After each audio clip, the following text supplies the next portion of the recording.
Broken Promise. Once upon a time, an Indian hunter built himself a house in the middle of a great forest, far away from all his tribe, for his heart was gentle and kind, and he was weary of the treachery and cruel deeds of those who had been his friends. So he left them and took his wife and 3 children, and they journeyed on until they found a spot near to a clear stream, where they began to cut down trees and to make ready their wigwam. For many years they lived peacefully and happily in this sheltered place, never leaving it except to hunt the wild animals, which served them both for food and clothes. At last, however, the strong man felt sick, and before long he knew he must die. So he gathered his family round him and said his last words to them. "You, my wife, the companion of my days, will follow me ere many moons have waned to the island of the blest. But for you, O my children, whose lives are but newly begun, the wickedness, unkindness, and ingratitude from which I fled are before you. Yet I shall go hence in peace, my children, if you will promise always to love each other and never to forsake your youngest brother." "Never," they replied, holding out their hands, and the hunter died content. Scarcely 8 moons had passed when, just as he had said, the wife went forth and followed her husband, but before leaving her children she bade the 2 elder ones think of their promise never to forsake the younger, for he was a child and weak. And while the snow lay thick upon the ground, they tended him and cherished him.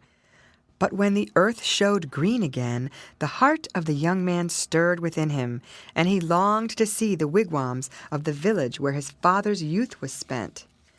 Therefore he opened all his heart to his sister, whom answered, "My brother, I understand your longing for our fellow men, whom here we cannot see. But remember our father's words. Shall we not seek our own pleasures and forget the little one?" But he would not listen, and making no reply, he took his bow and arrows and left the hut. The snows fell and melted, yet he never returned. And at last the heart of the girl grew cold and hard, and her little boy became a burden in her eyes, till one day she spoke thus to him: "See, there is food for many days to come. Stay here within the shelter of the hut. I go to seek our brother, and when I have found him, I shall return hither."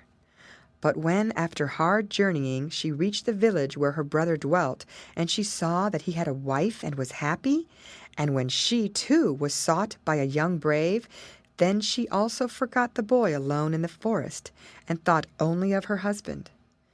Now, as soon as the little boy had eaten all the food which his sister had left him, he went out into the woods and gathered berries and dug up roots, and while the sun shone, he was contented and had his fill.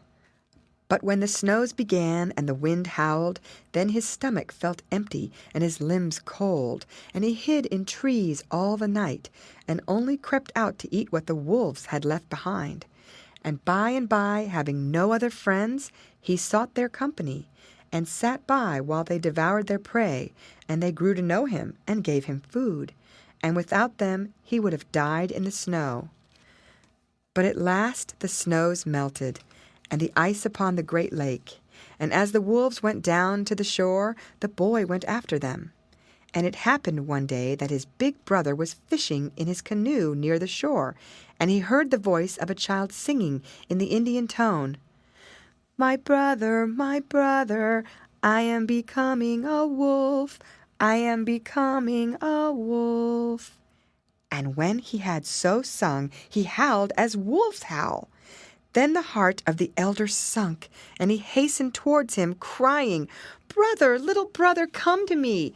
But he, being half a wolf, only continued his song, and the louder the elder called him, "Brother, little brother, come to me," the swifter he fled after his brothers the wolves, and the heavier grew his skin, till, with a long howl, he vanished into the depths of the forest. So with shame and anguish in his soul, the elder brother went back to his village, and with his sister mourned the little boy and the broken promise till the end of his life. The end. Read by Lorraine Montgomery for Lit to Go on the web at fcit.usf.edu.